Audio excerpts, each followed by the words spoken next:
Traffic എന്നൊരു cinema super ഹിറ്റായി മാറിയ ഒരു ചലച്ചിത്രമായിരുന്നു. ഒരു ആംബുലൻസ് ഡ്രൈവറായ ശ്രീനിവാസൻ ട്രാൻസ്പ്ലാന്റ് ചെയ്യാനുള്ള ഹൃദയവുമായി നടത്തിയ അതിസാഹസികമായ ഒരു യാത്ര. ഇതേപോലെ തന്നെ ഹീറോയായി മാറിയ മറ്റൊരു ആംബുലൻസ് ഡ്രൈവർ, യഥാർത്ഥ ജീവിതത്തിൽ ഹീറോയായി മാറിയ ഒരു ആംബുലൻസ് ഡ്രൈവർ തമീം കാസർഗോഡുകാരനാണ്. അദ്ദേഹം വെറും 6 മണിക്കൂർ കൊണ്ട് കണ്ണൂരിൽ നിന്ന് തിരുവനന്തപുരത്തേക്ക് ഒരു പേഷ്യൻറ്റിനെ എത്തിച്ച ഒരു കഥയുടെ ഉടമയാണ്. അദ്ദേഹത്തിൻ്റെ ആ കഥകൾ നമുക്ക് കേൾക്കാം. സ്വാഗതം തമീം. സ്വാഗതം. തമീം ഏത് വർഷമാണ് ഈ ആംബുലൻസ് ഡ്രൈവറായിട്ട് ജോലി തുടങ്ങിയത്? 2013. എത്ര വയസ്സിലായിരിക്കും അത്? ഏകദേശം 18 വയസ്സിൽ തന്നെ ഞാൻ ആംബുലൻസിലുണ്ട്. ഓ അത് ശരി. ലൈസൻസ് കിട്ടിയപ്പോഴേ ആംബുലൻസിലാണ്? ലൈസൻസ് കിട്ടുന്നതിന് മുമ്പ് തന്നെ ഉണ്ട്. ഓടിക്കൂല, സഹായിയായിട്ട് പോകും. അത് ആരുടെ ആംബുലൻസിലായിരുന്നു അങ്ങനെ പോയിക്കോട്ടെ? എൻ്റെ ഫ്രണ്ടിന്റെ കൂടെ. ഓ അത് ശരി. സഹായി ലൈസൻസ് കിട്ടുന്ന വെറുതെ അവർക്കൊരു സഹായിയായിട്ട് എടുക്കാനും പിടിക്കാനൊക്കെ കൂടും അവർ കൂടെ. അത് ശരി. അപ്പൊ ആംബുലൻസിലാണ് ജീവിതം ആരംഭിച്ചത് തന്നെ എന്ന് വേണം പറയാം അല്ലേ? അതെ. അപ്പൊ അന്ന് ഈ ആംബുലൻസിന്റെ ഡ്രൈവറെ കൂടാതെ ഒരാളെയും കൂടി ആംബുലൻസ് കൊണ്ടുപോകാനുള്ള വകുപ്പില്ല. എന്റെ തൊട്ടപ്പുറത്തെ വീട്ടിലുള്ള ഒരാള് ആംബുലൻസ് ഡ്രൈവറാണ്. അപ്പൊ ഞാൻ വീട്ടില് സ്കൂളൊക്കെ കഴിഞ്ഞിട്ട് വല്ല പണിക്കും പോയിട്ട് ഇങ്ങനെ പണി ഇല്ലാത്ത സമയത്ത്, ഫ്രീ ഉള്ള സമയത്തൊക്കെ വീട്ടിലുള്ളപ്പോ ഇവര് വിളിക്കും വരുന്നോന്ന്. അങ്ങനെ ആദ്യം ഒരു പ്രാവശ്യം പോയി. പിന്നെ ഇതിന് എനിക്കൊരു ആരായി ഇതിനെ കണ്ടിന്യൂ ആക്കിയാൽ എന്തെന്ന്. അതിന്റെ സ്പീഡാണോ നമ്മളെ ഹരം കൊള്ളിച്ചത്? അതോ ആദ്യം സ്പീഡായിരുന്നു. പിന്നെ ഇതൊക്കെ കാണുമ്പോ നമുക്ക് ഒരാളെ ഇങ്ങനെ ചെയ്യാം, അവർക്കൊരു ഹെൽപ്പ് ചെയ്യാൻ പറ്റുന്നല്ലോ നമുക്ക്. രക്ഷപ്പെടുത്തുകയാണല്ലോ അല്ലേ? അവരൊരു രക്ഷപ്പെടുത്തുമ്പോ നമ്മളും അതിലൊരു പങ്കാളിയായല്ലോ. അങ്ങനെ ഒരു ചിന്ത വന്നിട്ട് പിന്നെ ത്രില്ലായി. പിന്നെ എന്നാണ് സ്വതന്ത്ര ഡ്രൈവറായിട്ട് മാറുന്നത്? അത് ലൈസൻസ് ആയതിനു ശേഷം ഇതേ പുള്ളി തന്നെ എനിക്കൊരു ചെറിയ വണ്ടിയിൽ ജോലി സെറ്റ് ചെയ്ത് തന്ന്. അത് ശരി. അടുത്തുള്ള ആള് തന്നെ? അടുത്തുള്ള ആള് തന്നെ. അത് ശരി. അദ്ദേഹത്തിന് സ്വന്തമായിട്ടുള്ള ആംബുലൻസ് ആയിരുന്നു അത്? അല്ലല്ല, അവര് വേറെ വണ്ടിയിലായിരുന്നു. ഓ ശരി. ഈ ആംബുലൻസ് ഡ്രൈവറായിട്ട് ആദ്യം ജോലിക്ക് കയറുമ്പോൾ എന്തെങ്കിലും ട്രെയിനിങ് ഉണ്ടായിരുന്നു നിങ്ങൾക്ക്? ഇല്ല, ഒരു ട്രെയിനിങ്ങും ഇല്ല. പിന്നീടാണ് നമുക്ക് ട്രെയിനിങ് ഒക്കെ കിട്ടിയത്. അതായത് ആദ്യം ആംബുലൻസ് ഡ്രൈവറായിട്ട് കയറുമ്പോൾ പ്രത്യേകിച്ച് ട്രെയിനിങ് ഒന്നും ഇല്ലാതെ സാധാരണ വണ്ടി ഓടിക്കുന്ന ഒരു ലൈസൻസുമായിട്ട് കയറുമായിരുന്നു? അതെ അതെ. അന്ന് അത് മതിയായിരുന്നു? അത് മതിയായിരുന്നു. അപ്പോൾ ഈ പിന്നീട് പരിശീലനം കിട്ടിയപ്പോൾ എന്തൊക്കെ പരിശീലനം അതിനകത്ത് കിട്ടി? പരിശീലനം BLS-ന്റെ, അതായത് ബേസിക് ലൈഫ് സപ്പോർട്ട്, അതിന്റെ പരിശീലനം കിട്ടും. ഫസ്റ്റ് എയ്ഡ് ഉൾപ്പെടെയുള്ള കാര്യം. പിന്നെ അപകടം നടന്ന സ്ഥലത്ത് നമ്മൾ എങ്ങനെയാണ് ഒരാളെ നമ്മൾ എടുത്ത് വണ്ടിയിൽ കയറ്റേണ്ടത്, അതിനുള്ള പരിശീലനം കിട്ടി. പിന്നെ വലിയ ദുരന്തങ്ങളൊക്കെ നടന്നു കഴിഞ്ഞാൽ അവിടെ നമ്മൾ എങ്ങനെയാണ് കയറി ചെല്ലേണ്ടത് എന്നുള്ളത് ഫയർ ആൻഡ് റെസ്ക്യൂന്റെ അവർ നമുക്ക് ക്ലാസ് എടുത്തിന്. എല്ലാവരും ഓരോ ഡോക്ടർമാരും നമുക്ക് ചില ദിവസങ്ങളിൽ ക്ലാസ് എടുക്കാറുണ്ട്. ഒരു ജില്ലയിലെ മൊത്തം ആംബുലൻസ് ഡ്രൈവർമാരെ വിളിച്ചിട്ട്.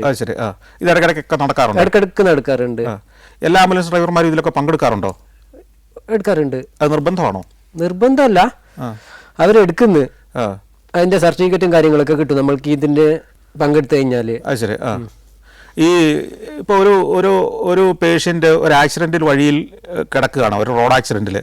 അപ്പം നമ്മൾ പോയി എടുക്കുമ്പോൾ എന്താ ശ്രദ്ധിക്കേണ്ടതിനകത്ത്? എല്ലാം ഒടിഞ്ഞിട്ടുണ്ടോന്ന് ശ്രദ്ധിക്കണം. എല്ലാം ഒടിഞ്ഞിട്ടുണ്ടെങ്കിൽ നമുക്ക് മാക്സിമം സപ്പോർട്ട് കൊടുത്തിട്ട് അതിനെ ഇതാകണം. ചിലപ്പോ കഴുത്തിന് ഇതുണ്ടെങ്കിൽ അനക്കാണ്ട് അങ്ങനെ തന്നെ എടുത്ത് സ്ട്രക്ചറിൽ കെട്ടിയിട്ട് ബെൽറ്റ് ഇട്ടിട്ട് അനക്കാണ്ട് കൊണ്ടുപോകണം. പക്ഷെ നമ്മൾ ചെല്ലുന്നതിന് മുമ്പ് നാട്ടുകാർ ഓത്തപ്പുറമായിരിക്കും ഒട്രാസി എടുക്കും. അവര് ബഹളം കൂട്ടി അതെടുത്ത് ഈ നടുവൊടിഞ്ഞോ. പക്ഷെ പിന്നെ ആ സമയത്ത് ആർക്കും പെട്ടെന്ന് രക്ഷപ്പെടുത്താനാണ് അവരും ശ്രമിക്കുന്നത്. അവരെ കുറ്റം പറയാൻ പറ്റില്ല. പക്ഷെ അവർക്ക് ഇതിന്റെ ഒന്നും ക്ലാസും കാര്യങ്ങളൊന്നും കിട്ടാത്തതുകൊണ്ടായിരിക്കും അങ്ങനെ ചെയ്യുന്നത്. പക്ഷെ കിട്ടിയ ഒരാൾ അങ്ങനെ ചെയ്യില്ല. കാലോ എല്ലാം ഒടിഞ്ഞിട്ടുണ്ട്, എല്ലാം പുറത്തു വന്നിട്ടുണ്ട്, ശ്രദ്ധിക്കണം എന്ന് പറയുമ്പോൾ അവര് ശ്രദ്ധിച്ചിട്ട് എടുക്കുന്നത്. നിങ്ങൾ ആംബുലൻസിൽ എത്ര പേരായിരിക്കും ഈ അപകട സ്ഥലത്തേക്ക് അല്ലെങ്കിൽ ഒരു ആവശ്യമുള്ള സ്ഥലത്തേക്ക് ചെല്ലുന്നുണ്ടാവുക? അത് ചിലപ്പോ പോലീസ് സ്റ്റേഷനിൽ പോലീസുകാരായിരിക്കും വിളിക്കുന്നത്. അപകടം നടന്നിട്ട് പെട്ടെന്ന് വണ്ടി വേണമെന്ന് പറയും. ഞാൻ ഒറ്റയ്ക്ക് തന്നെ പോകും. ഒറ്റയ്ക്ക് പോകും. അപ്പൊ അവിടെ സഹായിക്കാനായി ചിലപ്പോൾ നാട്ടുകാരുണ്ടാവും, ചിലപ്പോൾ പോലീസ് ഉണ്ടാവും. അപ്പൊ ഈ സ്ട്രക്ചറൊക്കെ എടുക്കാൻ അവർക്കൊക്കെ അറിയുമോ അന്നേരം? ഇല്ല, സ്ട്രക്ചറൊക്കെ നമ്മൾ തന്നെ എടുക്കണം. പേഷ്യന്റിനെ എടുക്കാനും ഇവർ കൂടും. എന്നിട്ട് ഇത് ഏത് ഹോസ്പിറ്റലിൽ കൊണ്ടുപോകണമെന്ന് നമ്മളാണോ തീരുമാനിക്കുന്നത്, അതോ ആരെങ്കിലും പറയുമോ? നമ്മൾക്ക് ആക്സിഡന്റ് ആയി എടുത്തുന്ന ആദ്യം കിട്ടുന്ന ഹോസ്പിറ്റലിൽ നമ്മൾ കയറ്റും. അങ്ങനെയാണോ നിങ്ങൾക്ക് തന്നിരിക്കുന്ന ഒരു പരിശീലനം? അതെ.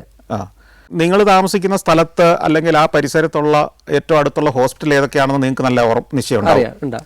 അവിടുത്തെ ഫെസിലിറ്റികൾ എന്താണ്? ഇപ്പോൾ ഉദാഹരണത്തിന് തലയ്ക്ക് പരിക്കേറ്റാൽ അല്ലെങ്കിൽ മറ്റെന്തെങ്കിലും ആണെങ്കിൽ, അല്ലെങ്കിൽ വേറെ ഏതെങ്കിലും അപകടമല്ല മറ്റെന്തെങ്കിലും അസുഖമാണെങ്കിൽ ഒക്കെ ഏത് ഹോസ്പിറ്റലിലേക്ക് തൊട്ടടുത്ത് കൊണ്ടുപോകണമെന്നുള്ളതിന് നിങ്ങൾക്ക് അറിവുണ്ടോ? നമ്മൾ കാസർഗോഡ് നിന്ന് കൂടുതലും മംഗലാപുരമാണ്. കാസർഗോഡ് ആരോഗ്യപരമായിട്ട് കുറച്ച് പിന്നോക്കയിലാണുള്ളത്. കാസർഗോഡ് ഏത് ഭാഗത്താണ് നിങ്ങളുടെ ആംബുലൻസ് പ്രവർത്തിക്കുന്നത്? കാസർഗോഡ് ടൗണിൽ തന്നെ. ടൗണിൽ തന്നെ താമസിക്കുന്നതോ? ടൗണിൽ നിന്ന് എത്ര തന്നെ 1.5 കിലോമീറ്റർ ഉള്ളൂ എൻ്റെ വീട്ടിലേക്ക്. ഓ, തമിഴ് ടൗണിന്റെ ഭാഗത്ത് തന്നെയാണ് അല്ലേ? ആ സ്ഥലത്തിന്റെ പേരെന്താ? അടക്കത്തുവയൽ. അടക്കത്തുവയൽ കാസർഗോഡ് ടൗണിനോട് ചേർന്ന് തന്നെയുള്ള ഭാഗമാണ് അല്ലേ? രാത്രിയിൽ വീട്ടിൽ ചെന്ന് കഴിയുമ്പോഴും ഈ കോളൊക്കെ എമർജൻസി കോളൊക്കെ വരാറുണ്ട്. അപ്പോൾ വീട്ടിൽ ആംബുലൻസ് കൊണ്ടാണോ പോകുന്നത്, അതോ വന്ന് വേറെ എവിടെയെങ്കിലും ആംബുലൻസ് പാർക്ക് ചെയ്തിട്ടാണോ പോവുക? ഇല്ല, എനിക്ക് 2 വീലർ ഉണ്ട്. ഞാൻ അടുത്ത് പെട്ടെന്ന് ഹോസ്പിറ്റലിൽ എത്തും. ഹോസ്പിറ്റലാണ് വണ്ടി പാർക്ക് ചെയ്യുന്നത്. ഏത് ഹോസ്പിറ്റലാ? വിൻടച്ച്. ഓ, വിൻടച്ച്. ആ ഹോസ്പിറ്റലിന്റെ ആണോ ആംബുലൻസ്? അല്ലല്ല, ട്രസ്റ്റിന്റെ വണ്ടിയാണ്. ഒരു അപകടത്തിൽപ്പെട്ട ഒരാളെ അല്ലെങ്കിൽ ഒരു രോഗിയെ കൊണ്ട് എത്ര സ്പീഡിൽ പോകാനാണ് ആംബുലൻസിന് അനുവാദമുള്ളത്?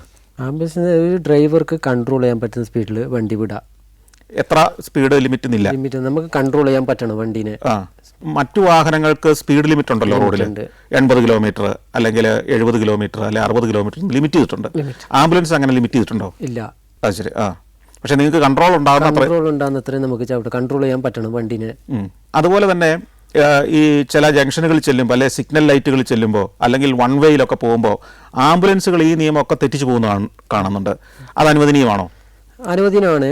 പക്ഷെ അത് നമ്മൾക്ക് റെഡ് സിഗ്നൽ കട്ട് ചെയ്യുമ്പോൾ നമ്മൾ അപകടം സംഭവിക്കില്ല എന്ന് ഉറപ്പ് വരുത്തണം ഡ്രൈവർ. അതായത് ആംബുലൻസ് സൈറൺ അടിച്ചിട്ട് വരുമ്പോഴേക്ക് മറ്റുള്ള വണ്ടികളെല്ലാം നമ്മളെ ശ്രദ്ധിച്ച് ഉറപ്പ് വരുത്തിയതിനു ശേഷം റെഡ് സിഗ്നൽ കട്ട് ചെയ്യാൻ പാടുള്ളൂ. വന്ന് അതേ സ്പീഡിൽ അടിച്ച് കയറാൻ പാടില്ല. പോകുന്നതിനൊരു കുഴപ്പമില്ല, അനുവദനീയമാണ്. അപകടം സംഭവിക്കില്ല എന്ന് ഉറപ്പ് വരുത്തണം. വൺ വേയിലും അങ്ങനെ തന്നെ. ഈ റോഡിൽ ആംബുലൻസിന് പ്രത്യേക പരിഗണനയുണ്ടോ? ഉണ്ട്. എന്താണ് നിങ്ങൾ ആ പരിഗണനയൊക്കെ ഉപയോഗിക്കാറുണ്ടോ? ഒന്നാം സ്ഥാനം ഫയർഫോഴ്സിനാണ്, 2 ആംബുലൻസ്, 3 പോലീസ് വാഹനം. ഇതാണ് അതിന്റെ ക്രമം, പ്രയോറിറ്റി. ആംബുലൻസിനായിട്ടും റോഡിൽ മുൻഗണന ഫയർഫോഴ്സിനാണ്. അത് കഴിഞ്ഞിട്ടാണ് ആംബുലൻസിന്. നിങ്ങളുടെ ആംബുലൻസ് പോകുമ്പോൾ ഒരു ഫയർഫോഴ്സിന്റെ വാഹനം പുറകെ വരികയാണെങ്കിൽ അവർക്ക് നമ്മൾ സൈഡ് കൊടുത്തിരിക്കണം, ആംബുലൻസ് സൈഡാക്കണം. ഈ അപകടത്തിൽപ്പെട്ടതല്ലാതെ ഈ രോഗികളെ വീടുകളിൽ നിന്ന് കൊണ്ടുപോകാനൊക്കെ വിളി വരാറുണ്ടോ? സാധാരണഗതിയിൽ വരാറുണ്ട്. സാധാരണ ഇന്നത്തെ കാലത്ത് എല്ലാ വീട്ടിലും വാഹനങ്ങളൊക്കെ ഉള്ളപ്പോഴും ആംബുലൻസ് വീട്ടിൽ വന്ന് രോഗിയെ കൊണ്ടുപോകണമെന്ന് ആളുകൾ നിർബന്ധം പിടിക്കാറുണ്ടോ? അല്ല, ആംബുലൻസിൽ കൊണ്ടുപോകേണ്ട പേഷ്യൻ്റ് ആംബുലൻസിൽ തന്നെ കൊണ്ടുപോകണം. അത് ഏതൊക്കെ തരം പേഷ്യൻസിനെയാ? അതിപ്പോൾ നട്ടല് ഫ്രാക്ചർ, പിന്നെ ഓക്സിജൻ ആവശ്യമുണ്ടെങ്കിൽ അത് കാറിൽ കൊണ്ടുപോകാൻ പറ്റില്ലല്ലോ. വീട്ടിൽ തന്നെ ഓക്സിജൻ കൊടുത്തിട്ട് കിടത്തുന്ന എത്രയോ പേഷ്യൻ്റ് ഉണ്ട്. അങ്ങനെയുള്ളവരൊക്കെ ആംബുലൻസിൽ തന്നെ കൊണ്ടുപോകണം. അപ്പോൾ അത് ഈ ഹോസ്പിറ്റലിൽ നിന്നാണോ നിങ്ങൾക്ക് അതിന്റെ ഇൻഫർമേഷൻ തരിക? അല്ല, ആംബുലൻസിലേക്ക് നേരിട്ടിട്ട് വിളിക്കും. അത് 24 മണിക്കൂർ ആ കോൾ അറ്റൻഡ് ചെയ്യാനുള്ള ഒരു ഫെസിലിറ്റി ഉണ്ടോ? ഉണ്ട്. അത് ഈ നിങ്ങളുടെ ഈ ട്രസ്റ്റിലാണോ? അത് എനിക്ക് ഡയറക്റ്റ് ഫോൺ വരും. അത് ഞാൻ ഫോൺ എടുത്തിട്ട് ലൊക്കേഷൻ ചോദിക്കും അവരോട്, ആ ഭാഗത്തേക്ക് പുറപ്പെടും. തമീമിന്റെ ഫോൺ നമ്പരും നാട്ടുകാർക്ക് അവൈലബിൾ ആണ്? നിങ്ങളുടെ ആംബുലൻസിൽ ആ നമ്പർ എഴുതിയിട്ടുണ്ടോ? എന്റെ നമ്പർ തന്നെയാണ് ആംബുലൻസിൽ ഒട്ടിച്ചിട്ടുള്ളത്. ഓ, ശരി. അപ്പൊ ആദ്യത്തെ കോൾ വരുന്നത് തമീമിന് തന്നെയായിരിക്കും. അപ്പൊ തമീമ ഉറങ്ങുകയാണെങ്കിലും ഞെട്ടി എഴുന്നേക്കുക, പെട്ടെന്ന് ബൈക്ക് എടുക്കുക, ഹോസ്പിറ്റലിൽ ചെല്ലുക, ആംബുലൻസ് എടുക്കുക. ഈ ലൊക്കേഷനൊക്കെ കൃത്യമായിട്ട് നിങ്ങൾക്ക് എങ്ങനെ മനസ്സിലാവും? ഇന്നത്തെ കാലത്ത് ഗൂഗിൾ മാപ്പിലൊക്കെ വേണേൽ ലൊക്കേഷൻ ഇടാം. ഇല്ല, അതെനിക്ക് ഏകദേശം, ഞാൻ കാസർഗോട്ടുകാരൻ തന്നെ ആയതുകൊണ്ട് അവിടുത്തെ സ്ഥലങ്ങളൊക്കെ എനിക്കറിയാം. അവരോട് സ്ഥലം ചോദിക്കൂ. അപ്പൊ അവരെന്തെങ്കിലും ലൊക്കേഷനോ അടയാളോ ഒറ്റ പറയോ, ഞാൻ പറഞ്ഞ അവിടെ ഒരാൾ നിന്നോ, ഇപ്പൊ വണ്ടി എത്തും എന്ന് പറയും. അപ്പൊ ഒരാൾ അവിടെ നിന്നിട്ടുണ്ടെങ്കിൽ പിന്നെ വീട്ടിലേക്കുള്ള വഴി എളുപ്പമാവും. ആ സമയത്തൊക്കെ ആണെങ്കിൽ ആളുകൾ വന്ന് നിന്നിട്ട് സഹകരിക്കും. ഈ മൊബൈലും ഈ ഗൂഗിൾ മാപ്പും ഒന്നും ഇല്ലാത്ത കാലത്തും ഇത് ഈ പണിക്ക് ഇറങ്ങുമ്പോൾ ബുദ്ധിമുട്ട് നേരിട്ടിട്ടില്ലേ? ഇല്ല, നമുക്ക് വലിയ കുഴപ്പമൊന്നും തോന്നിയിട്ടില്ല. ഇല്ല. ഈ ആംബുലൻസിൽ പേഷ്യന്റിനെ ഇങ്ങനെ കൊണ്ടുപോകുന്ന വഴിക്ക് മരണമൊക്കെ ഉണ്ടായിട്ടില്ലേ? ഒരുപാട് പേര് മരണപ്പെട്ടിട്ടുണ്ട്. അപ്പോൾ അങ്ങനെ മരണപ്പെട്ടു എന്ന് തോന്നിയാൽ പിന്നെ നമ്മൾ എന്താ ചെയ്യുക? അതായത് ഒരു ആശുപത്രിയിൽ നിന്ന് മറ്റൊരു ആശുപത്രിയിലേക്ക് റെഫർ ചെയ്യുമ്പോഴേക്കും വണ്ടിയുടെ ബാക്കിൽ മെയിൽ നേഴ്സ് ഉണ്ടാവും. അപ്പോൾ അവർ പറയോ അടുത്ത് കിട്ടുന്ന ആശുപത്രിയിലേക്ക് ആംബുലൻസ് കയറ്റാൻ പറയൂ. അപ്പൊ നമുക്കിത് മനസ്സിലായി, ഒന്നെങ്കിൽ കുറച്ച് കൂടുതൽ അല്ലെങ്കിൽ ദത്തായിന്ന് മനസ്സിലാവും. അവര് കാഷ്വാലിറ്റിയിൽ കയറ്റിട്ട് കൺഫേം ചെയ്യും. അവിടുന്ന് അപകടം ഉണ്ടായിടത്തുനിന്ന് ആളെ ഹോസ്പിറ്റലിലേക്ക് കൊണ്ടുപോകുന്ന വഴിക്കൊക്കെ മരണം ഉണ്ടാവുകയൊക്കെ ചെയ്തു കഴിഞ്ഞാൽ ഈ ആംബുലൻസ് ഡ്രൈവർക്ക് നിയമപരമായിട്ട് എന്തെങ്കിലും മൊഴി കൊടുക്കുകയോ അല്ലെങ്കിൽ റിപ്പോർട്ട് കൊടുക്കുകയോ എന്തെങ്കിലും വേണ്ടി വരാറുണ്ടോ? അതായത് ഇപ്പോൾ ഒരു അപകടം സംഭവിച്ച സ്ഥലത്ത് നിന്ന് നമ്മളിപ്പോൾ ഒരാളെ എടുത്തു കഴിഞ്ഞാൽ നമ്മൾ അവിടെ സ്റ്റേഷനിൽ ഈ ആശുപത്രിയിൽ പറയണോ ആരാണ് അവരെ കൊണ്ടുവന്നത് ഇവിടത്തേക്ക്. അവിടെ MLC എഴുതുമ്പോഴേക്ക് എഴുതും, നമ്മളെ നമ്പറും പേരും എഴുതും. ഇന്ന ആളാണ് കൊണ്ടുവന്നത് ഇവിടത്തേക്ക്, നമ്മളടുത്തേക്ക് ഏത് ഹോസ്പിറ്റലാണ് കയറ്റിയത് ആ ഹോസ്പിറ്റലിൽ അവർ MLC വിടും സ്റ്റേഷനിലേക്ക്. MLC എന്ന് പറഞ്ഞാൽ എന്താ? അതായത് കേസ് റിപ്പോർട്ട് ചെയ്യാന്. ഓക്കെ. അപ്പൊ ഇത്തരം അപകടങ്ങൾ ഉണ്ടായിടത്ത് എവിടെയെങ്കിലും പോലീസ് വിളിപ്പിച്ച് വീണ്ടും ചോദ്യം ചെയ്യുകയോ മൊഴി എടുക്കുകയോ ഒക്കെ ചെയ്തിട്ടുണ്ടോ? ചെയ്തിട്ടുണ്ട്. അതേത് സാഹചര്യത്തിലാ? ഞാനൊരു ദിവസം മംഗലാപുരത്തു നിന്നൊരു ഓട്ടം പോയിട്ട് വരുന്നതാണ്. എൻ്റെ കൂടെ സ്റ്റാഫുണ്ട്. ആ റോട്ടിൽ ഒരാൾ ബൈക്ക് ആക്സിഡൻ്റ് ആയിട്ട് ഒരാൾ കിടക്കുന്നുണ്ട്. കുറേ ആൾ കൂടിയിട്ട് ആൾക്കാരൊക്കെ ഉണ്ട്, ആരും എടുക്കുന്നില്ല. ഞാൻ എടുത്തിട്ട് വണ്ടിയിലിട്ടിട്ട് നേരെ ആശുപത്രിയിൽ കൊണ്ടുവന്ന് എന്നിട്ട് അവർ പറഞ്ഞു ഇവിടെ പറ്റില്ല, മംഗലാപുരത്ത് കൊണ്ടുപോകണം, അല്ലെങ്കിൽ നിങ്ങൾ കാസർഗോഡ് പോയിക്കോന്ന് പറഞ്ഞ് നേരെ കാസർഗോട്ടേക്ക് പുറപ്പെട്ട് ഞാൻ വണ്ടി മൊത്തം ബ്ലഡൊക്കെ കഴുകിയിട്ട് ആംബുലൻസ് എവിടെ കൊണ്ടുപോയി? പേഷ്യന്റിനെ കാസർഗോഡ് ഷിഫ്റ്റ് ചെയ്ത് ഹോസ്പിറ്റലിൽ എത്തിച്ചു. ബ്ലഡ് ആംബുലൻസ് ഒക്കെ കഴുകി വൃത്തിയാക്കിയിട്ട് കയറ്റിയിട്ട് ഞാൻ വീട്ടിൽ പോയി. പിറ്റേ ദിവസം രാവിലെ മഞ്ചേശ്വരം പോലീസ് സ്റ്റേഷനിൽ നിന്ന് ഫോണ്, നിങ്ങൾ ആരാണ് വിളിച്ചത് ആക്സിഡന്റ് ആ സ്ഥലത്തേക്ക് വിളിച്ച്. ഞാൻ പറഞ്ഞു ഞാൻ ആരും വിളിച്ചതല്ല, ഞാൻ മംഗലാപുരത്ത് പോയി വരുന്ന വഴിക്ക് റോഡിൽ കിടക്കുന്ന കണ്ടിട്ട് എടുത്തതാണെന്ന് പറഞ്ഞു. നീ ഒന്ന് വന്നിട്ട് ഈ സ്ഥലം ഒന്ന് നമുക്കൊന്ന് കറക്റ്റ് കാണിച്ചു തരണമെന്ന് പറഞ്ഞു. ആയിക്കോട്ടെ ഞാൻ വരാം സാറേ എന്ന് പറഞ്ഞു. എപ്പോൾ വരണോ? ഇപ്പൊ എന്നെ വന്നോന്ന് പറഞ്ഞു. അവിടെ പോവാൻ സമയത്ത് പിന്നീട് വിളിച്ചു പറഞ്ഞു വരേണ്ട ആവശ്യമില്ല, ഞാൻ വിളിക്കാന്ന് പറഞ്ഞു. ഞാൻ എന്താ സാറേന്ന് വെച്ച്, ആ ആക്സിഡന്റ് ആയ ബൈക്ക് ഇപ്പൊ അവിടെ ഇല്ല, അവിടെ ആരോ കട്ടുകൊണ്ട് പോയി. ബൈക്ക് കട്ടുകൊണ്ട് പോയി. ബൈക്കിൽ പൈസ 40,000 രൂപ ഉണ്ടായിരുന്നു അല്ല പറഞ്ഞ്. ഞാൻ പറഞ്ഞു അതെ. അപ്പൊ ഞാൻ കറക്റ്റ് ലൊക്കേഷൻ പറഞ്ഞു കൊടുത്ത്, ഉപ്പള ഗേറ്റിലുള്ള ഫ്ലാറ്റിന്റെ അടുത്താണ് ആക്സിഡന്റ് സംഭവിച്ചത്. ഓക്കെ ഞാൻ വിളിക്കാം, എന്താ ആവശ്യമുണ്ടോ വിളിക്കും, അപ്പൊ സ്റ്റേഷനിൽ വരണമെന്ന് പറഞ്ഞു. അതിനുശേഷം ഒരുപാട് പ്രാവശ്യം അവർ വിളിച്ച് ഏത് ഹോസ്പിറ്റലിൽ കൊണ്ടുപോയത്, ആദ്യം കൊണ്ടുപോയ ഹോസ്പിറ്റൽ ഏത്, നിന്റെ കൂടെ ആര് വന്നത്. ഞാൻ പറഞ്ഞു കൂടെ വന്നാളെ എനിക്കിപ്പോ കണ്ടാല് ചിലപ്പോ മനസ്സിലാവൂല, ആദ്യം കൊണ്ടുപോയ ഹോസ്പിറ്റലിലെ CCTV ചെക്ക് ചെയ്താല് എന്റെ കൂടെ ഉണ്ടായാലും ഞാൻ കാണിച്ചു തരാന്ന് പറഞ്ഞു. അങ്ങനെ അവര് CCTV കാണിച്ചപ്പോൾ ഞാൻ ആളെ കാണിച്ചു കൊടുത്തത്. അതോടെ ആ കേസ് പിന്നെ അതിനുശേഷം വിളിച്ചില്ല. ഈ അപകടം അതുപോലെ തന്നെ രോഗം അല്ലാതെ കൊലപാതകങ്ങൾ, കലാപങ്ങൾ ഇങ്ങനെയൊക്കെയുള്ള സാഹചര്യങ്ങളിലും ആംബുലൻസിന്റെ ആവശ്യം വരികയും നിങ്ങൾ ഓടിയെത്തി ആളെ റെസ്ക്യൂ ചെയ്യേണ്ട ആവശ്യം വരികയും ചെയ്തിട്ടില്ലേ? ചെയ്തിട്ടുണ്ട്. അല്ല അത് ഇപ്പൊ എന്തെങ്കിലും ഇപ്പൊ ഒരു അക്രമം നടന്നു കഴിഞ്ഞാലേ അത് പോലീസായിരിക്കും വിളിക്കുക? പോലീസല്ല, നാട്ടുകാരൻ ഇപ്പൊ തൊട്ടടുത്തുള്ള ആശുപത്രിയിൽ എത്തിക്കും, അവിടുന്നാണ് നമ്മൾ റെഫർ ചെയ്യുന്നത്. അല്ല സൈറ്റിൽ നിന്ന് ആളെ എടുക്കേണ്ടി വന്നിട്ടുണ്ടോ? അങ്ങനെ സൈറ്റിൽ നിന്ന് എടുക്കേണ്ടി വന്നിട്ടുണ്ട്. ഒരു ദിവസം ബിൽഡിങ്ങിന്റെ മേലെ അക്രമമല്ല, അതായത് കൺസ്ട്രക്ഷൻ നടക്കുന്നിടത്തൊരു കോൺക്രീറ്റ് നടക്കുമ്പോഴേക്ക് പല ഇളകി വീണിട്ട് അവിടെ പോയിട്ട് ഒരുപാട് പേരെ നമ്മൾ എടുത്തിട്ട് കൊണ്ടുവന്നിട്ടുണ്ട്. കോൺക്രീറ്റ് ചെയ്യുമ്പോൾ തട്ട് പൊളിഞ്ഞു വീണത് ഒത്തിരി പേർക്ക് അപകടം പറ്റിയോ? അവിടെ ചെറിയ പരിക്ക് അവരൊക്കെ എടുത്തിട്ട് വന്നിട്ടുണ്ട്. നമ്മൾ ഒരു 3 ആംബുലൻസ് പോയിട്ട്. ശരി. തമീം ഓടിക്കുന്നത് ICU ഉള്ള വണ്ടിയാണോ ആംബുലൻസ് ആണോ? ഞാൻ മുമ്പ് ഓടിച്ചുകൊണ്ടിരുന്നത് ICU വണ്ടിയാണ്. ഇപ്പൊ ICU വണ്ടിയല്ല, നോർമൽ ആംബുലൻസ് ആണ്. ഈ ICU വണ്ടിയിൽ എന്തൊക്കെയാണ് ഫെസിലിറ്റികൾ ഉള്ളത്? ICU വണ്ടിയിൽ വെച്ചാല് ഓക്സിജന് വിത്ത് മോണിറ്റർ, വെന്റിലേറ്റർ, വൈപ്പാപ്പ്, CPAP, NIB വൈപ്പാപ്പ്, അങ്ങനെ ഒരുപാട് മെഷീനറീസ് ഉണ്ടാവും. അപ്പൊ അതിന്റെ ടെക്നീഷ്യന്മാരും വേണ്ടേ കൂടെ? ടെക്നീഷ്യന്മാർ കൂടെ വരും. എത്ര പേരുണ്ടാവും ഈ ICU ആംബുലൻസിൽ ഡ്രൈവറെ കൂടാതെ? ICU ട്രിപ്പ് പോവുകയാണെങ്കിൽ കൂടെ മാക്സിമം 3 പേര്, അതായത് ഡ്രൈവർ ഉൾപ്പെടെ? അല്ല, അതായത് പേഷ്യന്റിന്റെ ബൈസ്റ്റാൻഡർ 3 പേരിൽ കൂടുതൽ എടുക്കൂല. അതായത് ഈ ടെക്നീഷ്യന്മാർ ഒരാളെ ഉണ്ടാവുള്ളൂ. പിന്നെ ബൈസ്റ്റാൻഡേഴ്സ് ആയിട്ട് 3 പേര്, 2 പേര് പേഷ്യന്റിന്റെ അടുത്തിരിക്കുക, ഒരാള് ഡ്രൈവർ കോർ സീറ്റില്. അതായത് ബൈസ്റ്റാൻഡേഴ്സ് ആയിട്ട് 3 പേർക്കും ഒരു ടെക്നീഷ്യനും ഒരു ഡ്രൈവർക്കും പോവാം. അതായത് മൊത്തം 5 പേർക്ക് വേണമെങ്കിൽ 5 പേർക്ക് പോവാം ICU വണ്ടിയിൽ. ഈ ICU വാഹനത്തിൽ വെച്ച് ആൾക്ക് ഗുരുതരാവസ്ഥയിലാവുകയും ഈ വണ്ടിയിൽ വെച്ച് ചികിത്സ കൊടുക്കേണ്ടി വരികയും ചെയ്ത സാഹചര്യങ്ങൾ ഉണ്ടായിട്ടുണ്ടോ? ഒരു ദിവസം കാസർഗോഡ് നിന്ന് മംഗലാപുരത്തേക്ക് ഒരു പ്രഗ്നന്റ് കേസുമായിട്ട് ആംബുലൻസ് പുറപ്പെട്ട്. എന്താ ഈ പ്രഗ്നന്റ് കേസ് എന്തെങ്കിലും കോംപ്ലിക്കേഷൻ ഉണ്ടായിരുന്നു? അതുകൊണ്ടാണ് ഇവിടെ ബ്ലീഡിങ് ആയിട്ടാണ്. ശരി. ഇവിടെ പറ്റില്ല എന്ന് പറഞ്ഞിട്ട് വണ്ടി ആംബുലൻസ് പുറപ്പെട്ടു മംഗലാപുരത്തേക്ക്. ഏകദേശം ഒരു 25 കിലോമീറ്റർ ഓടിയ പാട് ഹൈവേയുടെ വർക്ക് നടക്കുകയാണ്, നാഷണൽ ഹൈവേയുടെ. കമ്പി കൊണ്ടൊരു വണ്ടിന്റെ ടയർ പൊട്ടി.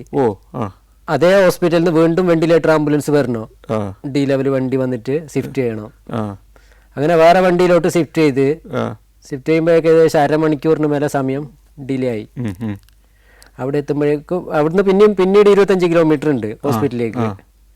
അവിടുന്ന് പുറപ്പെട്ട് പകുതിയിലെത്തുമ്പോഴേക്കും പേഷ്യന്റ് പ്രസവിച്ച് അവിടെ ആശുപത്രിയിൽ എത്തുമ്പോൾ കുഞ്ഞും മരിച്ച് അമ്മയും മരിച്ച്. അത് വലിയ ദുഃഖമായി പോയി. അത് ഒരു അരമണിക്കൂർ മുമ്പ് എത്തിയിരുന്നെങ്കിൽ വേണമെങ്കിൽ രക്ഷപ്പെടുമായിരുന്നു അല്ലേ? ആ ടയർ പൊട്ടിയില്ലായിരുന്നെങ്കിൽ ചിലപ്പോൾ അങ്ങനെയും പറയാം. ഇങ്ങനെയുള്ള ചില സംഭവങ്ങൾ ഉണ്ടാകുമ്പോൾ നമ്മൾ പെട്ടെന്ന് ഷോക്കായി പോകുന്നത് അല്ലേ? നമ്മൾ വലിയൊരു എഫേർട്ട് എടുത്തിട്ടും പ്രയോജനം ഉണ്ടാവാതെ പോവുക. പക്ഷെ D ലെവൽ വണ്ടി വേറെ ഇല്ല അവിടെ, പുറത്തുനിന്ന് തന്നെ പറഞ്ഞ സാധാരണ ആംബുലൻസിൽ കൊണ്ടുപോകാനും പറ്റില്ല.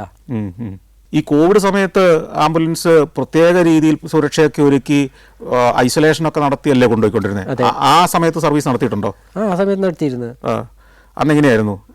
അന്നത്തെ ആ ഒരു ഭീകരമായ ഒരു അവസ്ഥയായിരുന്നല്ലോ അന്ന്. ആ സ്റ്റാർട്ടിങ്ങിലൊക്കെ ഭയങ്കര എല്ലാരും നല്ല ഭയപ്പെട്ടിട്ടുള്ള സമയത്തും നമ്മള് പേഷ്യന്റ് ആയിട്ടൊക്കെ പോകുന്ന സമയത്ത് ഇതിന് വീട്ടുകാരൊക്കെ സമ്മതിക്കുമായിരുന്നു ഇങ്ങനെ പോകാൻ അന്നേരം? വീട്ടുകാർ ആദ്യം വേണ്ടെന്നൊക്കെ പറഞ്ഞിരുന്നു. പിന്നെ ഞാൻ വന്ന് ഇറങ്ങി, എല്ലാരും ഉണ്ട് എന്ന് പറഞ്ഞിട്ട് വീട്ടില്. പ്രത്യേക വസ്ത്രമൊക്കെ ധരിച്ച്, PPE കിറ്റൊക്കെ ധരിച്ചിട്ട്, അതൊക്കെ ധരിച്ച് മാസ്കും ഒക്കെ കെട്ടി മുഖമൊക്കെ കവർ ചെയ്ത് അങ്ങനെയാണല്ലോ പോകുക അല്ലേ? N95 മാസ്ക്, PPE കിറ്റൊക്കെ ഇട്ടിട്ട്. അന്നത്തെ ഒരു ഓർമ്മയെന്ന് പറഞ്ഞേ. അന്ന് വെച്ചാൽ നമ്മൾ വീട്ടിൽ പോയില്ലായിരുന്നു, ഒരു 3 മാസത്തോളായിട്ടേ വീട്ടിൽ പോയില്ലായിരുന്നു. അപ്പൊ എവിടെയാ താമസിക്കുക? ഹോസ്പിറ്റലിൽ തന്നെയോ? ഹോസ്പിറ്റലല്ല, അത് മൊത്തോട്ടം തന്നെയായിരുന്നു. ആ സമയത്ത് ആംബുലൻസ് ഭയങ്കര ടൈറ്റ് ആയിരുന്നു. അത് ശരി. അപ്പൊ അത് ഏതുതരം ആളുകളെ അന്ന് ഈ ആംബുലൻസിൽ കൊണ്ടുപോയിക്കൊണ്ടിരുന്നത്? ഇപ്പോൾ ക്വാറന്റൈനിലുള്ള ആർക്കെങ്കിലും പോസിറ്റീവ് ആയി കഴിഞ്ഞാൽ ഹെൽത്ത് ഡിപ്പാർട്ട്മെന്റിൽ നിന്ന് വിളിക്കും, അവരെ നമ്പർ തരും, പോയിട്ട് എടുത്തിട്ട് ആശുപത്രിയിലാക്കാൻ അവരെ. ശരി. അതായിരുന്നു പ്രധാനമായിട്ടും, അതാണ് മെയിൻ ഡ്യൂട്ടി അവരെ ഷിഫ്റ്റ് ചെയ്യുന്നത്. അതായത് കാസർഗോഡ് ആശുപത്രിയിൽ ഒരു സമയത്ത് ആ സമയത്ത് ഫുള്ളായിരുന്നു. അന്നേരം നമുക്ക് കണ്ണൂരിൽ കൊണ്ടുവരണം, അല്ലെങ്കിൽ കോഴിക്കോട്ടേക്ക് കൊണ്ടുവരണം പേഷ്യന്റുമായിട്ട്. ശരി. ഈ ഓരോ പേഷ്യന്റെയും കയറ്റി കഴിഞ്ഞ് പിന്നെ ഇതിനെ ക്ലീൻ ചെയ്യണ്ടേ? വണ്ടി അണുമുക്തമാക്കണ്ടേ? അതൊരു വലിയ ജോലിയാണ്. പിന്നെ പോയ ആളും അണുമുക്തനാവണം. പോയ ആളാണ് വിമുക്തമാവണം. പിന്നെ നിങ്ങൾ ഐസൊലേഷനിൽ പോകേണ്ട വരുമോ? ഇല്ല, ഞങ്ങൾ പോയിട്ടില്ല, പോകേണ്ടി വന്നിട്ടില്ല. അപ്പൊ ആ സമയത്തൊന്നും കോവിഡ് പോസിറ്റീവ് ആയിട്ടില്ല? ഇല്ല, പോസിറ്റീവ് ആയിട്ടില്ല. ഒരുപാട് കോവിഡ് കേസുമായിട്ട് സമ്പർക്കത്തിൽ ഉണ്ടായിരുന്നു, പോസിറ്റീവ് ആയിട്ടില്ല. വാക്സിനൊക്കെ എടുത്തോ തമീമ? വാക്സിൻ എടുത്തില്ല. ഇത് ഇത്രയും ആളുകളായിട്ട് പോയിട്ടും സമയം വാക്സിൻ എടുത്തിട്ടില്ല? ഇല്ല. അത് ശരി. അതെന്തുകൊണ്ടാ അത് വാക്സിൻ എടുക്കണ്ടെന്നുള്ളൊരു തോന്നൽ? ആ സമയത്ത് എനിക്ക് അലർജി ഉണ്ടായിരുന്നു. ഓ, അത് ശരി. അതുകൊണ്ട് ഞാൻ എടുത്തില്ല. ഓക്കെ. അതായത് ഒരു ഇഞ്ചക്ഷൻ, സാധാരണ ഒരു ഇഞ്ചക്ഷൻ അടിച്ചാൽ തന്നെ എനിക്ക് അലർജി ആവുന്നുണ്ട്. അതുകൊണ്ട് ഞാൻ പേടിച്ചിട്ട് എടുത്തില്ല. അലർജി ആയി കഴിഞ്ഞാലും ഉള്ളിൽ ചൊറി വരുന്നു, അതുകൊണ്ട് ഞാൻ എടുത്തില്ല. പക്ഷേ കോവിഡ് വന്നേ ഇല്ല? കോവിഡ് വന്നില്ല ഇതുവരെ. ഇല്ല. കേരളത്തിൽ എനിക്ക് തോന്നുന്നത് വലിയൊരു ശതമാനത്തിനും കോവിഡ് വന്നു, പക്ഷേ ഇത്രയും ആളുകളായിട്ട് ഹാൻഡിൽ ചെയ്ത തമീമിന് വന്നില്ല. ഇല്ല. കോവിഡ് കാലത്തെ ഏറ്റവും പേടിപ്പിക്കുന്ന ഒരു ഓർമ്മ എന്തായിരുന്നു? ഞാൻ കാസർഗോഡ് നിന്ന് ഒരു പേഷ്യന്റുമായിട്ട് കണ്ണൂർ മെഡിക്കൽ കോളേജിലേക്ക് വന്ന്, അവിടെ ബെഡില്ല. കോവിഡ് പോസിറ്റീവായ ആളാണ്. അവിടുന്ന് ബെഡില്ലെന്ന് പറഞ്ഞ് കണ്ണൂർ കോപ്പറേറ്റീവിലേക്ക് പോകാൻ പറഞ്ഞ്, അവിടെയും ബെഡില്ല. അതായത് ഈ പേഷ്യന്റ് കോവിഡ് പോസിറ്റീവ് ആയവർക്ക് എല്ലാ ഹോസ്പിറ്റലിലും ഒരു സെല്ലുണ്ട്. അതായത് സാധാ പേഷ്യന്റ് വേറെ, കോവിഡ് വേറെ, എല്ലായിടത്തും ഫുള്ളാണ്. അങ്ങനെ കോഴിക്കോട്ടേക്ക് വിട്ട്, അന്ന് എനിക്ക് ഫുള്ള് പെൻഡിങ് ആണ്. ഒരുപാട് പേരെ ലിസ്റ്റ് തന്നിന് എടുക്കാന്. കാസർഗോഡ് നിന്നാണ് കോഴിക്കോട് വരെ വരേണ്ടത്. കണ്ണൂരിൽ ഇറക്കേണ്ട കേസായിരുന്നു, ഇതിപ്പോ കോഴിക്കോട് വരേണ്ടി വന്ന്. അങ്ങനെ റോഡിൽ വേറെ വണ്ടിയോ ആൾക്കാരും ഇല്ല. ഞാൻ കോഴിക്കോട് മെഡിക്കൽ കോളേജിലേക്ക് പോകുന്ന വഴിയിൽ വണ്ടീന്റെ ടയർ പൊട്ടി. ആ സഹായത്തിനൊന്നും ആരുമില്ല. വണ്ടിയിൽ കുറച്ച് സീരിയസ് ആയ പേഷ്യന്റ് ആണ്. ലോക്ക്ഡൌൺ ആയ സമയം ഒരു മനുഷ്യൻ വഴിയിലില്ല. അല്ല, ഉണ്ടായിട്ടും കാര്യമില്ല. ആരും വണ്ടിന്റെ അടുത്ത് വരാൻ പറ്റില്ല. സഹായിക്കാൻ ആരും വന്നിട്ട് അവർക്ക് കോവിഡ് പോസിറ്റീവ് ആയി കഴിഞ്ഞാല് അതും ബുദ്ധിമുട്ടല്ലേ. പിന്നെ എന്ത് ചെയ്തു?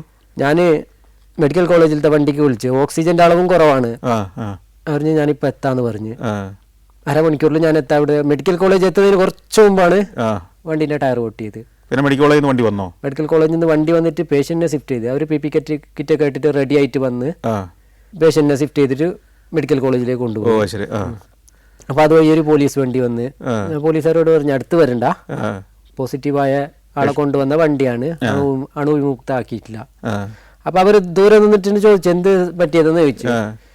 അവർ ഞാൻ ടയർ പൊട്ടി, പേഷ്യന്റിനെ ഷിഫ്റ്റ് ചെയ്ത്, അറിഞ്ഞപ്പോ എന്തെങ്കിലും ഹെൽപ്പ് വേണോന്ന് ചോദിച്ചു. ഞാൻ വേണ്ട, ഞാൻ ടയർ മാറ്റിയിട്ടിട്ട് ഞാൻ തന്നെ പോയിക്കോളാന്ന് പറഞ്ഞു. ഞാൻ ടയർ മാറ്റിയിടുന്നത് വരെ അവരവിടെ തന്നെ ഉണ്ട്. അത് അവരപ്പുറത്ത് പോയിട്ട് വെള്ളമൊക്കെ വാങ്ങിയിട്ട് കൊണ്ടുവന്ന്, ഞാൻ പറഞ്ഞു ഇങ്ങോട്ട് കൊണ്ടുവരണ്ട, അവിടെ വെച്ചാ മതി, ഞാൻ വന്നിട്ട് എടുത്തോളാം, നിങ്ങൾ എന്റെ അടുത്ത് വരണ്ട. അന്ന് ഈ ഭക്ഷണമൊക്കെ കിട്ടാനും വലിയ പാടല്ലേ? ആ സമയത്ത് എങ്ങനെയാണ് ഈ ഭക്ഷണമൊക്കെ കഴിച്ചോണ്ടിരുന്നത്? ഒരുപാട് വീട്ടുകാരൊക്കെ നമ്മളെ സഹായിച്ചിട്ടുണ്ട്. നമുക്ക് വൈകുന്നേരം ആകുമ്പോൾ വിളിക്കുവോ, രാത്രി എത്ര പേരുണ്ടാവും ഫുഡ് റെഡി ആക്കണമെന്ന് ചോദിച്ചിട്ട് ഒരുപാട് വീട്ടുകാർ നമുക്ക് ഫുഡ് റെഡി ആക്കിയിട്ട് അവരെ കമ്പൗണ്ടിന്റെ ഗേറ്റിന്റെ അടുത്തൊരു കൊണ്ടുവന്ന് വെക്കും. എന്നിട്ട് അവരവിടെ അതിന് കാവലിരിക്കും, പട്ടിയോ പൂച്ചാറ്റോ കൊണ്ടുപോകാതിരിക്കാൻ വേണ്ടിട്ട്. അറിഞ്ഞോ ഞാൻ ഇപ്പൊ എത്തും എന്ന് പറഞ്ഞാൽ അവര് അവിടുന്ന് എടുക്കും, നമ്മൾ പോയിട്ട് എടുക്കും. അങ്ങനെ ഒരുപാട് പേര് വിളിക്കാം, നമുക്ക് തന്നെ അറിയില്ല ആരാ വിളിക്കുന്നതെന്ന്. ഇങ്ങോട്ട് വിളിക്കും, ആംബുലൻസ് ഡ്രൈവർമാർക്കുള്ള ഇന്നത്തെ ഫുഡ് ഉണ്ട് നമ്മളടുത്ത്, നിങ്ങൾ എത്ര പേരുണ്ടാവും ലിസ്റ്റ് തരണമെന്ന് പറയും. ലിസ്റ്റ് ഞാൻ വിളിച്ചു കൊടുക്കും, അവർ ഇന്ന സ്ഥലത്ത് വരണം, വന്നിട്ട് എടുത്തോളാൻ പറയും. ആരൊന്നും നേരിട്ട് ആളൊന്നും കാണൂല, അവര് ഒരു സ്ഥലത്ത് ഫുഡ് വെച്ചിട്ടുണ്ടാവും, അത് നമ്മൾ പോയിട്ട് എടുത്തു വരും. കോവിഡ് ബാധിച്ച് മരിച്ച ബോഡി കൊണ്ടുപോകുന്ന ഫ്യൂനറലും ഒക്കെ അന്ന് വലിയ ഭീകരമായ അവസ്ഥയായിരുന്നല്ലോ.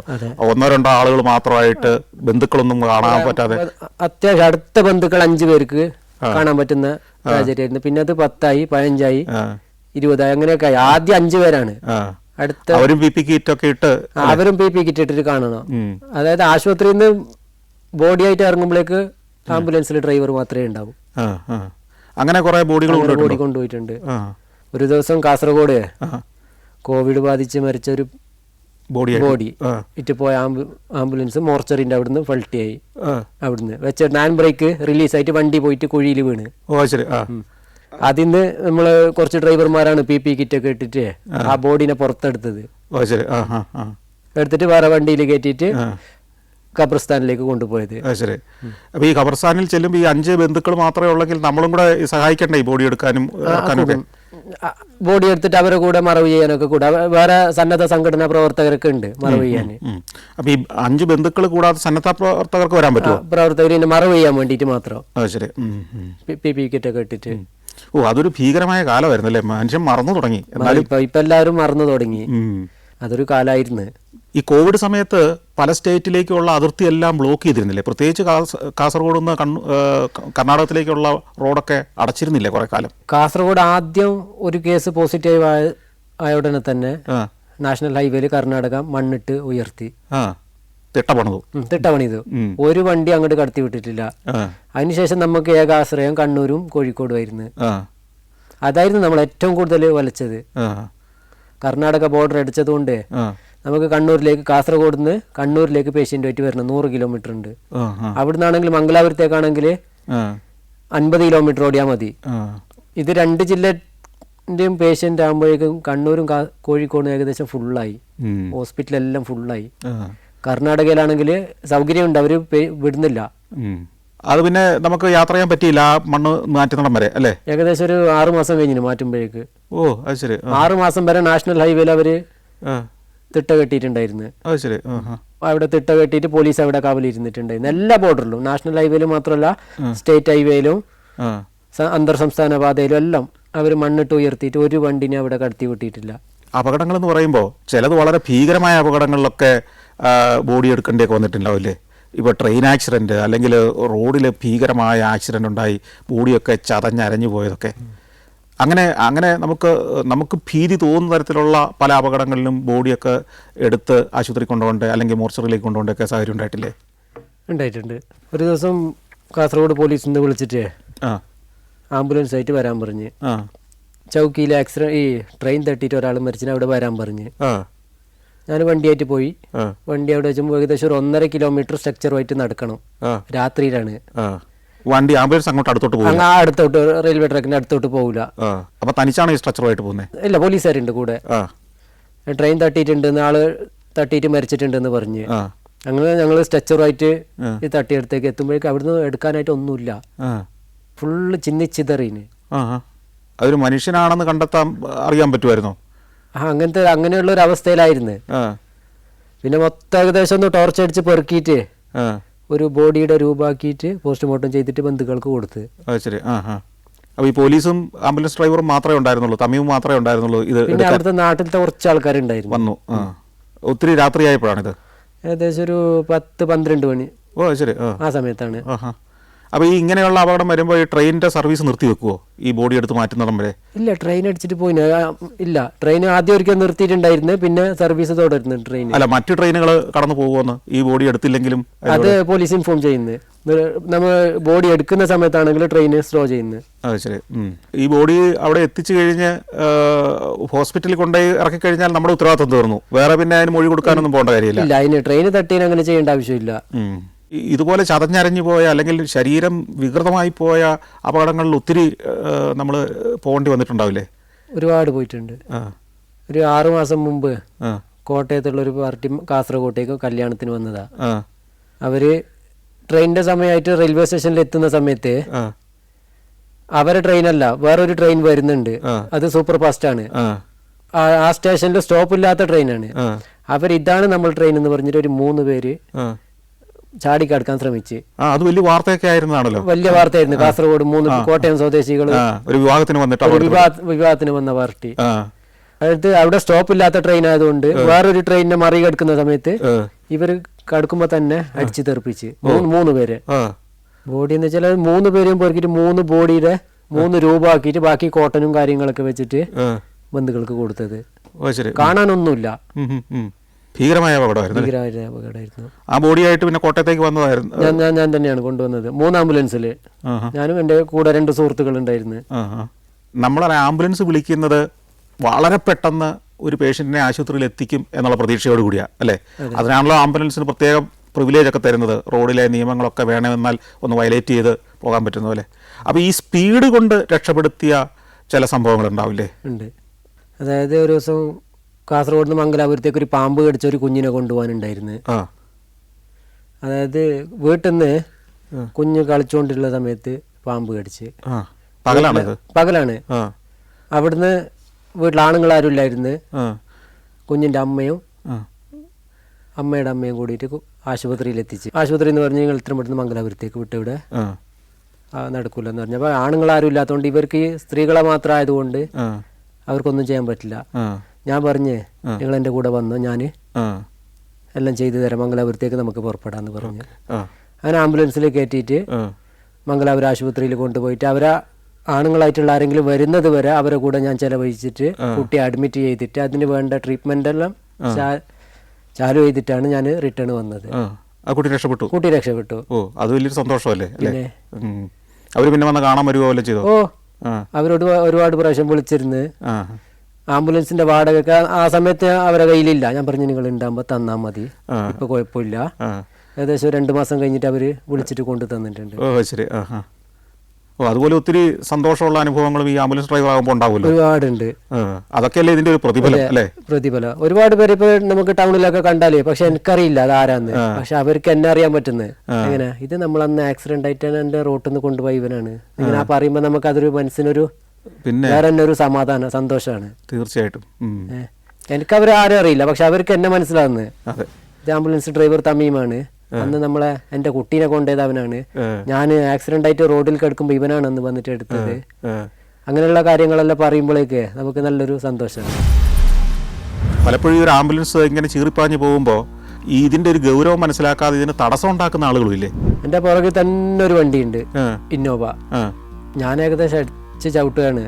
അറ്റാക്ക് കേസാണ്. ഏകദേശം ഒരു 30 കിലോമീറ്റർ പാസ്സായിട്ടാകുമ്പോഴേക്ക് ഒരു 2 നാഷണൽ പെർമിറ്റ് വണ്ടീനെ ഞാൻ ഒന്നിച്ച് ഓവർടേക്ക് ചെയ്യുന്നുണ്ട്. എന്റെ പുറകെ തന്നെ പിടിച്ച് സഡന് ഒരു ഫ്രണ്ടിൽ ബസ് വരുന്നുണ്ട്. ഞാൻ വലിച്ച് കട്ട് ചെയ്ത് ഇന്നോവ പോയിട്ട് ബസ്സിനടി. ഫ്രണ്ടിലുണ്ടായ 2 പേരും മരിച്ചു. ആക്സിഡന്റ് പറ്റിയത്, രോഗം വന്നതൊക്കെ അല്ലാതെ ഏതെങ്കിലും തരത്തിലുള്ള പേഷ്യൻസിനെ കൊണ്ടുപോകാൻ അവസരം ഉണ്ടായിട്ടുണ്ടോ? ഈ മയക്കുമരുന്നിനടിയുമായിട്ട് മാനസികമായിട്ടുള്ളവര്, മെന്റലായിട്ടുള്ളവരൊക്കെ കൊണ്ടുപോയിട്ടുണ്ട്. ഒരുപാട് അവരെ ഒരുപാട് അടിയും കൊണ്ടിട്ടുണ്ട്. ഈ കാസർഗോഡ് ഒരു ആംബുലൻസ് ഓടിക്കുമ്പോൾ ഈ എൻഡോസൾഫാന്റെ ദുരിതബാധിതരെ പലപ്പോഴും കൊണ്ടുപോകേണ്ടി വരാറില്ലേ? ഈ എൻഡോസൾഫാൻ പേഷ്യന്റ് എന്ന് വെച്ചാല് കൂടുതലും ഞാൻ കണ്ടത് കിടപ്പിലായിട്ടാണ്. കാരണം 10 വയസ്സ് 15 വയസ്സ് ആയ ആൾക്കാരാണ്. പക്ഷെ കാണുമ്പോഴേക്കും നമുക്കൊരു 2 വയസ്സ് 3 വയസ്സുള്ള ആളെ പോലെ ഉണ്ടാവും. ഇപ്പോഴും അത്തരത്തിലുള്ള കുട്ടികളുണ്ടാവും. അങ്ങനത്തെ ഒരുപാട് പേരുണ്ട്. ഏറ്റവും റിസ്കി ആയിട്ടുള്ള ഓപ്പറേഷൻ ഏതായിരുന്നു? കണ്ണൂരിൽ നിന്ന് തിരുവനന്തപുരത്തേക്ക് ആ കുട്ടിയെ കൊണ്ടുപോയ ആ ഓട്ടം തന്നെയായിരുന്നോ? കേരളത്തിൽ ആദ്യമായിട്ടാണ് ഇങ്ങനെ ഒരു സംഭവം ചെയ്യുന്നത്. ഒരു ട്രാഫിക് സിനിമ മോഡലില് ഒരു കൊച്ചിനെ ഒരു ആശുപത്രിയിൽ നിന്ന് മറ്റൊരു ആശുപത്രിയിലേക്ക്, അതെ, അത് ഇത്ര അകലെ 540 കിലോമീറ്റർ, ഏകദേശം 6.5 മണിക്കൂർ കൊണ്ട് തിരുവനന്തപുരത്ത് എത്തി വണ്ടി. കുട്ടി പിന്നെ രക്ഷപ്പെട്ടു. കുട്ടിക്ക് 7 വയസ്സായി. കഴിഞ്ഞ ഒരു 6 മാസം മുമ്പ് കുട്ടിയുടെ കാതുകുത്തലായിരുന്നു. എന്നെ പ്രത്യേകം ക്ഷണിച്ചിരുന്നു. ഞാൻ പോയിരുന്നു, പരിപാടിയിൽ പങ്കെടുത്തിരുന്നു.